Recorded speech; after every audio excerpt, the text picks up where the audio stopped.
क्या हो अगर इंसानों की चेतना एक मशीन में ट्रांसफर की जा सके? क्या हो अगर वर्चुअल दुनिया ही असली जिंदगी बन जाए? और क्या हो अगर एक छोटी लड़की अपने मरे हुए भाई की चेतना को खोजते हुए एक पूरे सिस्टम से टकरा जाए? आज हम बात कर रहे हैं एक साइंस फिक्शन थ्रिलर मूवी की शुरुआत होती है 1990 के समय में, जहां हमें दो भाई बहन मिशेल और क्रिस्टोफर को दिखाया जाता है। क्रिस्टोफर बहुत होशियार था। छोटी उम्र में ही वह एक ऐसी परीक्षा दे रहा था जिससे वह सीधे कॉलेज में एडमिशन ले सकता था। परीक्षा खत्म होने के बाद जैसे ही मिशेल और क्रिस्टोफर बाहर निकलते हैं तो एक सैनिक उन्हें रोक लेता है, क्योंकि क्रिस्टोफर कास्मो रोबोट वाली एक टी शर्ट पहना था। इस समय दुनिया में इंसानों और रोबोट्स के बीच युद्ध होने वाला था। अगले सीन में हमें एथर नाम के वैज्ञानिक को दिखाया जाता है, जिसे रोबोट से बहुत नफरत थी। बहुत साल पहले रोबोट्स को इंसानों की मदद के लिए बनाया गया था, जिनसे इंसानों ने काम करवाया, और फिर जब रोबोट्स में कोई समस्या आती तो इंसान उन्हें फेंक देते थे। सालों तक इंसानों का बुरा व्यवहार सहने के बाद रोबोट्स थक गए और अपने अधिकार और इज्जत मांगने के लिए उन रोबोट्स ने एक गठबंधन बना लिया, जिसका नेता था मिस्टर पीनट। इंसानों को रोबोट्स की यह हरकत पसंद नहीं आई और इस तरह रोबोट्स के गठबंधन और इंसानों के बीच युद्ध का आगाज हो गया। आखिर इंसानों ने भी अपना बुरा व्यवहार नहीं छोड़ा और एक दिन युद्ध शुरू हो गया। इंसानों पर रोबोट को इस्तेमाल करने और अपने घर पर रखने की पाबंदी लगा दी गई और हर तरफ दुनिया में युद्ध का माहौल हो गया। युद्ध के दौरान एक सैनिक जिसका नाम था किट्स जाकर अपने प्रमुख को रिपोर्ट करता है कि रोबोट्स इंसानों पर भारी पड़ रहे हैं, क्योंकि वे थकते नहीं हैं, पर इंसान तो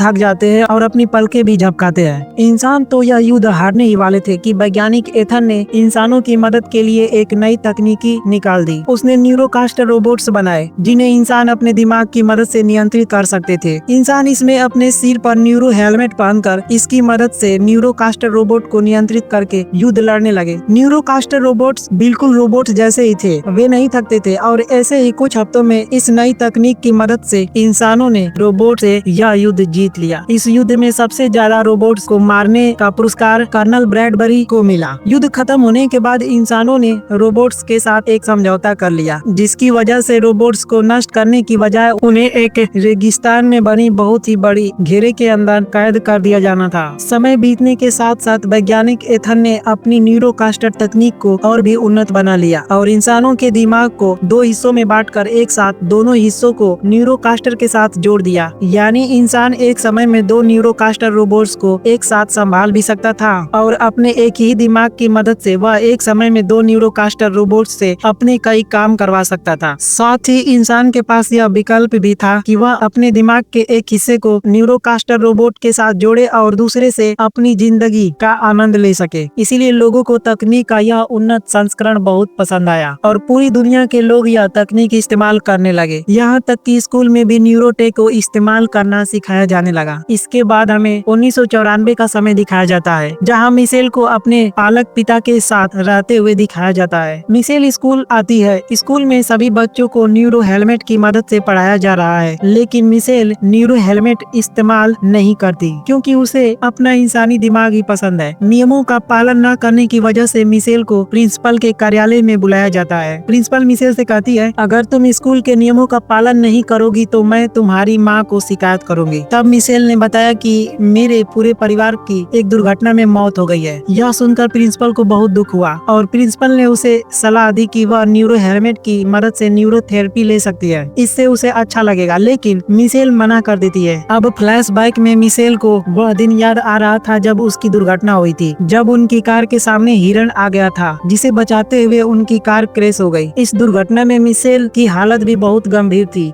जब उसे अस्पताल में होश आया और तभी उसे अपने सामने चश्मा पहने डॉक्टर नजर आए, जिन्हें देखते ही डर गई और वह सपने से जाग गई। आँख खुलते ही उसे ऐसा महसूस हुआ कि कोई छिपकर उसके घर में घुसने की कोशिश कर रहा है। वह डर कर बिस्तर के नीचे छिप गई और वो उसके कमरे में आ गया। तभी हमें पता चलता है कि यह कास्मो रोबोट था, जिसने बिस्तर हटाकर उसे ढूंढ लिया और मिशेल ने उसे मारने की धमकी दी तो रोबोट ने उसे अपने सिर की तरफ इशारा करके एक तार को जोड़ने को कहा। मिशेल ने वह तार जोड़ दिया। तब तब वह रोबोट बोलने लगा और उसने बताया कि मैं तुम्हारा भाई हूँ। यह कहते ही अचानक वह गिर पड़ा। जब पीछे देखा तो मिशेल के पालक पिता ने आकर उस पर हमला किया था, क्योंकि आज के दौर में इंसानों पर रोबोट्स रखने पर पाबंदी लगाई गई थी। वह मिशेल से कहते हैं फौरन इस रोबोट को घर से बाहर निकालो। मिशेल आकर अपने पालक पिता से कहती है यह आपकी लापरवाही की वजह से घर के अंदर आया है, और मिशेल की बदतमीजी देखकर वह मिशेल पर ही हमला कर देते हैं। यह देखकर रोबोट को बहुत गुस्सा आता है और वह उठकर मिशेल के पालक पिता पर ही हमला कर देता है। इस हमले में वह दीवार से टकरा कर गिर गए और गुस्से में आकर वह पुलिस को कॉल करने वाले थे, लेकिन इससे पहले ही मिशेल ने उन्हें करंट लगाकर बेहोश कर दिया और फिर अपने कास्मो रोबोट को लेकर वहाँ से निकल गई। काफी दूर निकलने के बाद मिशेल रास्ते में रुककर उस कास्मो रोबोट से पूछती है कि तुम ऐसा क्यों कर रहे हो, कि तुम मेरे भाई हो, क्या तुम्हारे अंदर मेरे भाई की आत्मा है? रोबोट ने हाँ में जवाब दिया। मिशेल भावुक हो गई और उससे पूछा तो फिर मेरे भाई का शरीर कहाँ है? रोबोट ने सिर्फ इशारा करके समझाया कि चश्मे वाले डॉक्टर को तुम्हारे भाई के शरीर के बारे में पता है। तभी मिशेल को याद आया कि यह वही डॉक्टर थे जिन्होंने मिशेल को बताया था कि उसके भाई की मौत हो गई है। अब मिशेल ने एक नक्शा खोला और रोबोट ने एक जगह पर हाथ रखकर बताया कि जहाँ रेगिस्तान में रोबोट को कैद किया गया है उसी के बीचों बीच हमें वह डॉक्टर मिल जाएगा जो क्रिस्टोफर के बारे में जानता है। ये लोग अब उस जगह की ओर निकल पड़े। रास्ते में रोबोट ने देखा कि यहाँ के इंसानों की हालत बहुत खराब हो चुकी है। इसकी वजह यह थी कि इंसानों ने न्यूरोटेक हेलमेट का गलत इस्तेमाल करना शुरू कर दिया था। वे इसका उपयोग करके नशा भी करने लगे थे। इंसानों की स्थिति दिन ब दिन बिगड़ती जा रही थी और यह सब देखकर कास्मो रोबोट को बहुत बुरा लग रहा था। उसी जगह पर हम किट्स को देखते हैं जो कि पहले आर्मी में था, जिसने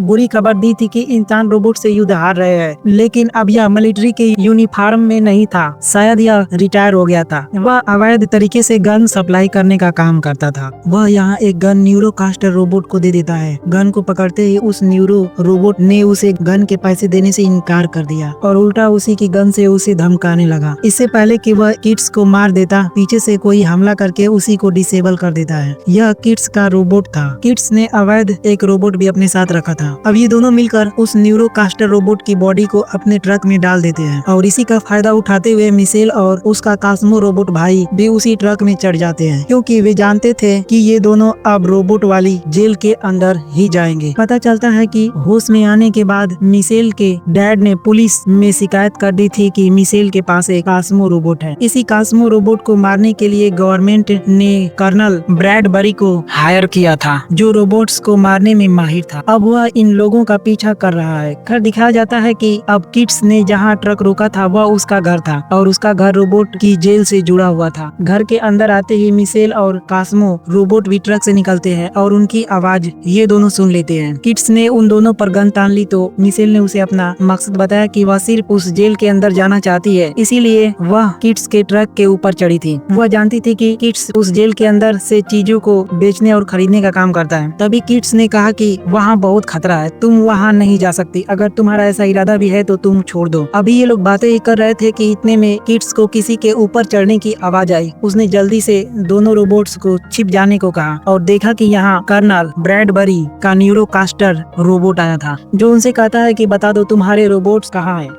मैं जानता हूँ कि मिशेल एक रोबोट की मदद कर रही है और वह उसी के पास है, लेकिन किट्स ने कहा नहीं, यह मेरी बहन है और यहाँ कोई रोबोट नहीं है। उसका झूठ सुनकर कर्नल ने उस पर हमला कर दिया। इससे दोनों रोबोट्स को बहुत गुस्सा आया और उन्होंने कर्नल पर हमला कर दिया। मौका देखकर मिशेल ने वहाँ के सारे लाइट्स ऑफ कर दिए। ये चारों कर्नल के न्यूरोकास्टर रोबोट को ट्रक के नीचे दबाते हैं और वहाँ से भाग निकलते हैं। असली कर्नल अपना न्यूरो हेलमेट उतार कर बहुत गुस्से में दिखाई देता है। ये लोग भागकर वहाँ पहुँच जाते हैं जेल के अंदर, पर वो बहुत ही खतरनाक जगह थी। किट्स भड़का हुआ था क्योंकि वहाँ से बाहर निकलने का कोई रास्ता नहीं था। वह मिशेल पर बहुत गुस्सा करता है। इसी दौरान वहाँ स्क्वेंजर रोबोट भी आ जाते हैं, जो दूसरे खराब हुए रोबोट्स को मारकर उनके सही पार्ट्स अपने अंदर लगाकर अपनी लाइफ बढ़ाते हैं। किट्स उस जेल के अंदर अपने प्राइवेट घर में जाता है सभी के साथ और इसके रोबोट ने एक अपने बड़े रोबोट के अंदर बैठकर उसे कंट्रोल करना शुरू कर दिया और वे लोग वहाँ से निकल ही रहे थे कि मिशेल ने उनसे मदद मांगी और कहा, मैं उस डॉक्टर को जानती हूँ जो यहीं रहता है। वे जरूर यहाँ से बाहर निकलने का रास्ता जानता होगा। अगर तुम हमारी मदद करोगे तो तुम भी यहाँ से बाहर निकल पाओगे। किड्स उनकी मदद करने के लिए मान जाता है और ये लोग एक वैन में बैठ जाते हैं जिसे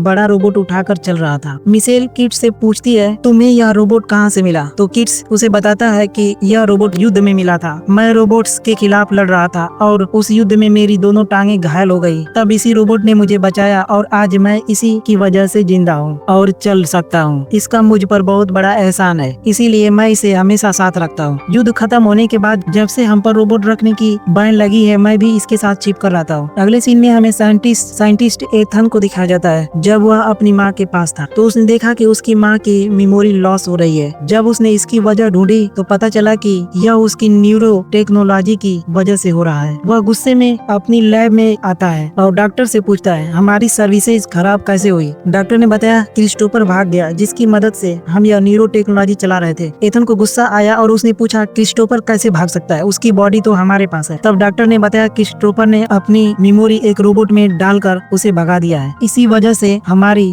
न्यूरोटेक में प्रॉब्लम हो रही है। एथन गुस्से में था। उसने डॉक्टर से कहा, फौरन उस रोबोट को ढूंढो, नहीं तो मेरी कंपनी बर्बाद हो जाएगी। एथन ने अब खुद न्यूरोटेक की दुनिया में जाकर कर्नल से कांटेक्ट किया और उससे कहा, तुम मेरी हेल्प करो। मेरा एक रोबोट भाग गया है जिसकी वजह से मेरा पूरा न्यूरोटेक सिस्टम चल रहा था। तुम उसे पकड़ कर लाओ, मैं तुम्हें मुंह मांगा इनाम दूंगा। कर्नल ने बताया, मैं पहले से ही उस रोबोट और उसके साथ वाली लड़की मिशेल को ढूंढ रहा हूँ। तब एथन ने कहा, चलो ठीक है, तुम उस लड़की को पकड़कर जेल में डाल दो और रोबोट को मुझे दे देना। अब क्योंकि कर्नल का पुराना न्यूरोकास्टर तो मिशेल और उसके साथियों ने तबाह कर दिया था, इसीलिए एथन ने कर्नल को फ्री में नई टेक्नोलॉजी वाला न्यूरोकास्टर सूट दिया। अगले सीन में अब हमें मिशेल और उन सभी लोगों को दिखाया जाता है जो एक अजीब सी जगह पर खड़े थे। अचानक किसी ने उन पर फ्रिज फेंक कर हमला कर दिया और इनका बड़ा सा रोबोट घायल हो गया। कुछ ही देर बाद उन्हें बहुत सारे रोबोट्स ने घेर कर बंदी बना लिया और उन्हें डॉक्टर पीनट्स के पास ले गए जो उन सब के लीडर थे। मिशेल उन्हें देखकर हैरान थी कि वह आज तक जिंदा है। मिस्टर पीनट्स उनसे पूछते हैं कि तुम्हारा यहाँ आने का मकसद क्या है? हमें मारने के लिए अक्सर इंसान यहाँ आते रहते हैं। तब मिशेल ने बताया, मैं आपको मारने या किसी को भी नुकसान पहुँचाने नहीं आई हूँ। मैं सिर्फ एक डॉक्टर को ढूंढने आई हूँ जो इसी जेल के अंदर रहता है। मिस्टर पीनट्स ने बताया, यहाँ से कुछ दूर एक सेफ हाउस है, शायद वहाँ वो रहता होगा। फिर पीनट्स मिशेल से पूछता है, आखिर तुम उस डॉक्टर को ढूंढना क्यों चाहती हो? वह बताती है, मैं अपने भाई को ढूंढना चाह रही हूँ जिसका कॉन्शियस माइंड इस कास्मो रोबोट के अंदर है। मुझे पता चला है कि मेरे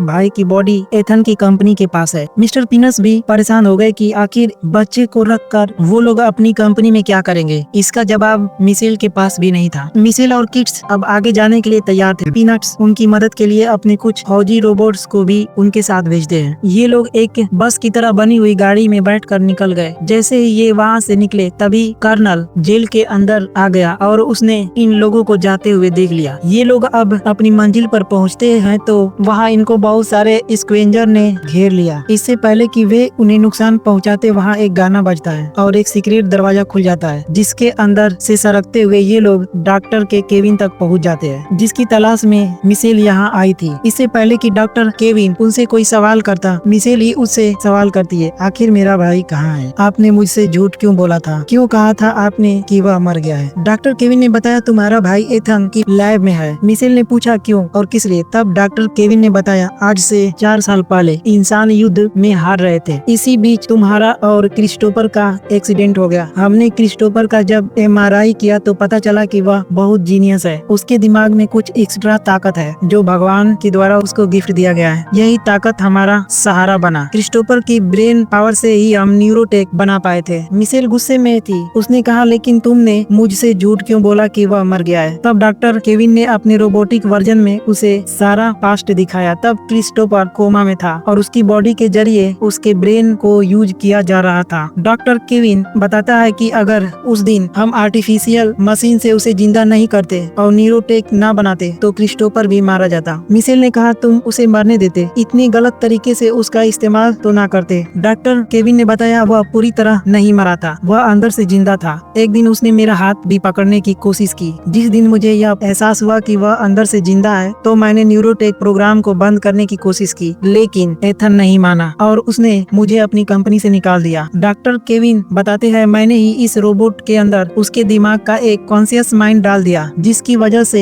आज तुम मेरे सामने खड़ी हो। मिशेल को यह सब सुनकर उस पर तरस नहीं आया। उसने पूछा आखिर क्या वजह थी ये सब करने की। डॉक्टर केविन ने कहा, मैं चाहता था कि क्रिस्टोफर इस रोबोट के अंदर अपना कॉन्शियस बनाए रखे और रोबोट्स के साथ मिलकर अपनी एक फैमिली बना ले। यह सुनकर मिशेल रोने लगी और कहने लगी, मेरा भाई मेरा था, उसकी फैमिली मैं थी, उसे रोबोट्स की क्या जरूरत थी। किड्स को भी यह सारी कहानी सुनकर डॉक्टर केविन पर बहुत गुस्सा आ रहा था। किड्स उसे मारने लगा। इसी बीच दिखाया जाता है कि कर्नल भी जेल के अंदर वहां तक पहुंच गया। सीसीटीवी में देखते ही पीनट्स डर जाता है। कर्नल ब्रैडबरी धमाका करवाकर इनके घर के अंदर आ जाता है। तब अंधेरे का फायदा उठाकर ये सभी लोग उस पर हमला करना शुरू कर देते हैं, लेकिन उसका न्यूरोकास्टर रोबोट बहुत ज्यादा मजबूत था। उनके किसी हमले का उस पर असर नहीं होता। कर्नल अपने साथ पूरी फौज लेकर आया हुआ था, जो इन रोबोट्स से लड़ने लग गए। न्यूरोकास्टर रोबोट पुराने रोबोट्स को धड़ाधड़ मार रहे थे। ऐसी स्थिति में डॉक्टर ने मिशेल से कहा, तुम रोबोट्स को लेकर यहाँ से चली जाओ। लेकिन इससे पहले कि मिशेल भाग पाती,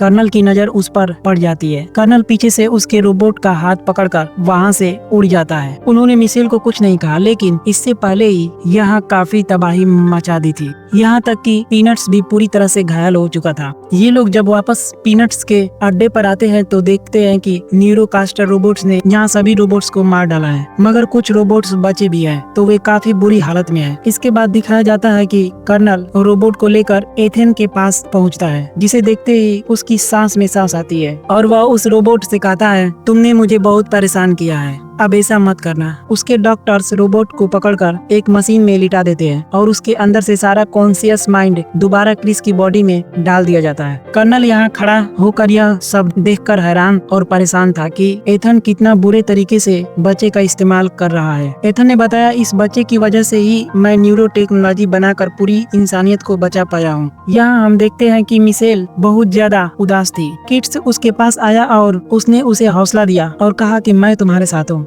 हम क्रिस्टोफर को बचा लेंगे और एथन की सच्चाई सबके सामने लेकर आएंगे। अब सबसे पहला मिशन था उस जेल से बाहर निकलना, जिसके लिए वह पीनट्स के एक रोबोट्स के पास आता है, जिसे बाहर निकलने का रास्ता पता था। इस रोबोट को बहुत सारी जानकारी थी। उसने मिशेल को बताया कि पूरा न्यूरोटेक तुम्हारे भाई के दिमाग से चलता है और अगर तुम्हारा भाई होश में आ गया तो सारा न्यूरोटेक बंद हो जाएगा। यह सुनकर मिशेल ने कहा, यह तो अच्छी बात है, फिर हम इस तरह न्यूरोटेक को बंद करवा सकते हैं। अब यह रोबोट जो मिशेल को सारी बातें बता रहा था, वह उनके साथ उनके मिशन में जाने को तैयार था, लेकिन पीनट्स कहता है, हमें पहले भी युद्ध नहीं चाहिए था, पहले भी इज्जत और शांति चाहिए थी और अब भी यही चाहिए। तब मिशेल उसे कहती है, हम वही तो लेने जा रहे हैं, हम एक बार और लड़ेंगे। पीनट्स के बाकी रोबोट्स को मिशेल का बात समझ में आ गई। उन्होंने मिलकर पीनट्स को भी मना लिया और ऐसे सभी इस मिशन का हिस्सा बन गए। यह लोग अब अपने मिशन के लिए तैयार होकर एक बहुत बड़ी गोल सी शिप में बैठकर उस शहर में पहुंच जाते हैं जहां एथन की लैब थी।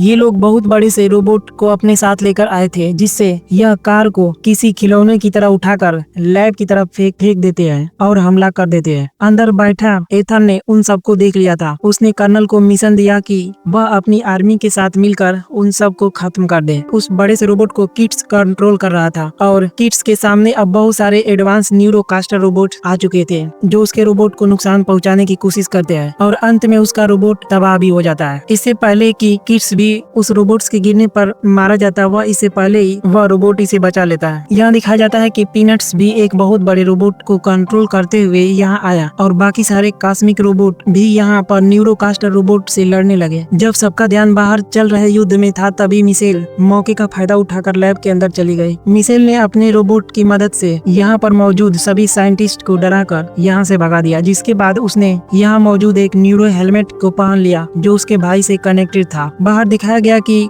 कर्नल एक बड़ा न्यूरो कास्टर सूट पहन कर आया, जिसकी मदद से उसने यहाँ पर तबाही मचाना शुरू कर दिया, धमाके करना शुरू कर दिया। यहाँ पर कर्नल सबको मारते पीनट्स के भी सामने आ गया। जिस समय पीनट्स एक कास्टर रोबोट को मार चुका था, कर्नल ने उसके ऊपर गन तान दी और उसे पूछा, आप यह युद्ध क्यों लड़ रहे हैं? तो पीनट्स ने कहा, आजादी से बड़ा कुछ नहीं होता। उसने पूछा, मौत भी नहीं? तब पीनट्स ने कहा, अगर मेरी मौत से मेरे बाकी साथियों को आजादी मिल जाती है तो मुझे यह मौत बहुत अच्छी है। उसकी बात सुनकर कर्नल इम्प्रेस हो जाता है और उसे कहता है, तुम्हारे अंदर एक इंसान से भी ज्यादा इंसानियत है। मैं आज एक इंसान से मिला जिसके अंदर रोबोट से भी कम इंसानियत है। वह एथन की बात कर रहा था जिसने अपनी प्रोडक्ट को सफल बनाने के लिए एक बच्चे का इस्तेमाल बेरहमी से किया। उस समय कर्नल ने भी फैसला कर लिया कि अब वह और एथन का साथ नहीं देगा बल्कि वह सच्चाई का साथ देगा। और यहीं पर सीन शिफ्ट होकर अब हमें मिशेल को दिखाया जाता है जो उस न्यूरोकास्टर हेलमेट की मदद से अपने भाई से मिलने चली गई। इस दुनिया के अंदर वह दोनों अपने घर में थे। यहाँ पर मिशेल क्रिस्टोफर से कहती है, उठो और चलो मेरे साथ। जिस पर क्रिस्टोफर कहता है, नहीं, मैं यहाँ से नहीं जा सकता। मैंने इस दुनिया को अंदर से देखा है और मैं जानता हूँ कि मेरे इस्तेमाल से एथन ने इस दुनिया को बर्बाद कर दिया है और मेरा यहाँ से निकलना संभव ही नहीं है क्योंकि मैं मर चुका हूँ। इन लोगों ने मेरे दिमाग को आर्टिफिशियली जिंदा रखा हुआ है और मेरे दिमाग से ही यह न्यूरोटेक चल रही है। मिशेल ने पूछा, फिर तुम चाहते क्या हो? तब क्रिस्टोफर ने उसे समझाया, देखो, अगर मेरा दिमाग कुछ और देर एक्टिव रहा तो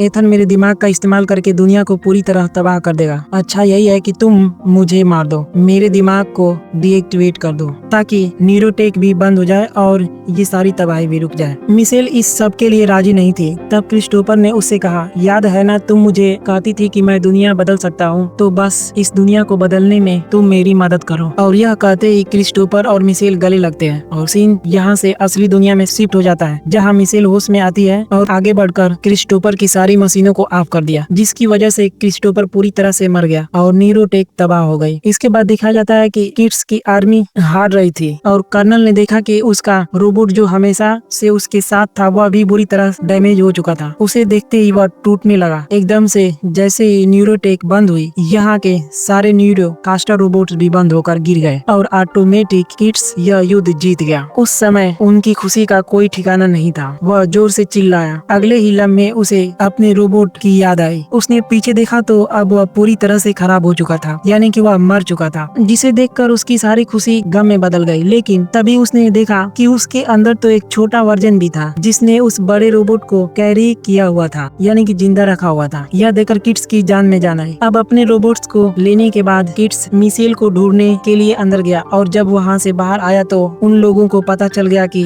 अब दुनिया में सारे न्यूरोटेक रोबोट काम करना बंद कर चुके हैं। न्यूज पर भी यह बात फैल गई और फिर मिशेल का इंटरव्यू हुआ। मिशेल ने न्यूज में सब सच बता दिया कि किस तरह एथन एक बच्चे का इस्तेमाल करके इस न्यूरो टेक्नोलॉजी को चला रहा था। इसी वजह से एथन को जेल हो गई और कहानी के आखिर में हमें मिशेल को पूरी दुनिया को स्पीच देते हुए दिखाया गया है जिसमें मिशेल कहती है, मैं चाहती हूँ कि आप सब लोग कंफ्यूज होंगे कि इस दुनिया में क्या चल रहा है। असल में दुनिया में न्यूरोटेक बंद हो गई है। एथन ने न्यूरोटेक के जरिए न सिर्फ रोबोट्स को जंग में हराया था बल्कि इंसानों को भी किसी काम का नहीं छोड़ा। इंसानों को न्यूरोटेक की आदत पड़ चुकी थी। इंसान यह भूल गए थे कि वे सारे काम जो वे न्यूरोकास्टर रोबोट से करवा रहे हैं वे खुद भी कर सकते हैं। असली दुनिया में भी इंसान का सहारा है, न कि यह न्यूरो टेक्नोलॉजी। हमारे इमोशन और हमारा मिलना जुलना ही हमें इंसान बनाता है। अगर आगे बढ़ना मुश्किल लग रहा है तो हम सब मिलकर एक दूसरे का साथ देंगे और आगे बढ़ जाएंगे। उसकी स्पीच सबको बहुत अच्छी लगी। किड्स भी इमोशनल होकर उसके गले लग गया और फिर मूवी के पोस्ट क्रेडिट सीन में हमें मरे हुए रोबोट्स का एक ढेर दिखाया गया जिसमें कास्मो रोबोट्स भी था और एकदम से वह रोबोट उठ खड़ा हुआ इस मैसेज के साथ कि उसके अंदर अभी भी क्रिस्टोफर की कॉन्शियस माइंड जिंदा है, यानी कि उसकी आत्मा अभी भी जिंदा है। और बस यही दिखाते हुए यह मूवी यहीं पर समाप्त होती है। तो आप सभी को ये वीडियो कैसी लगी?